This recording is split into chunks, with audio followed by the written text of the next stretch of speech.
تب خدا تعالی نے حضرت مسلم موعود رضی اللہ عنہ کے دل میں اس خواہش کو دوبارہ اجاگر کیا، جس کا اظہار اپنے 7 دسمبر 1917 کے خطبہ جمعہ میں فرمایا تھا۔ اس بار اب رضی اللہ عنہ نے عید الاضحیٰ کے خاص موقع پر جماعت کے سامنے اس تحریک کو پیش کیا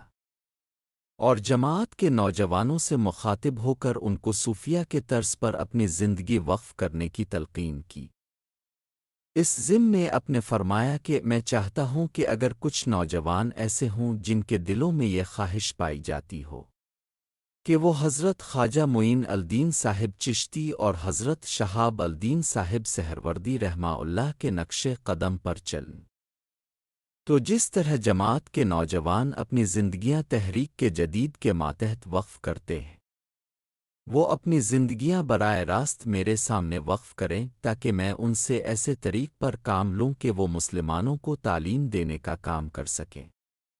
وہ مجھ سے ہدایتیں لیتے جائیں اور اس ملک میں کام کرتے جائیں۔ ہمارا ملک آبادی کے لحاظ سے ویران نہیں لیکن روحانیت کے لحاظ سے بہت ویران ہو چکا ہے، اور آج بھی اس میں چشتیوں کی ضرورت ہے، سہروردیوں کی ضرورت ہے، نقشبندیوں کی ضرورت ہے۔ اگر یہ لوگ آگے نہ آئے اور حضرت معین الدین صاحب چشتی رحمہ اللہ، حضرت شہاب الدین صاحب سہروردی رحمہ اللہ اور حضرت فرید الدین صاحب شکر گنج جیسے لوگ پیدا نہ ہوئے، تو یہ ملک روحانیت کے لحاظ سے اور بھی ویران ہو جائے گا۔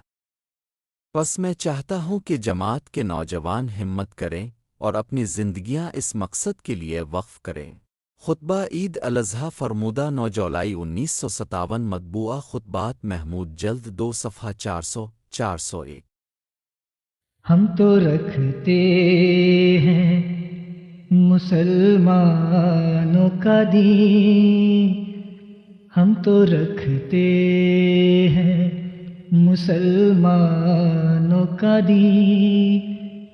دل سے ہے خدا میں ختم المرسلین،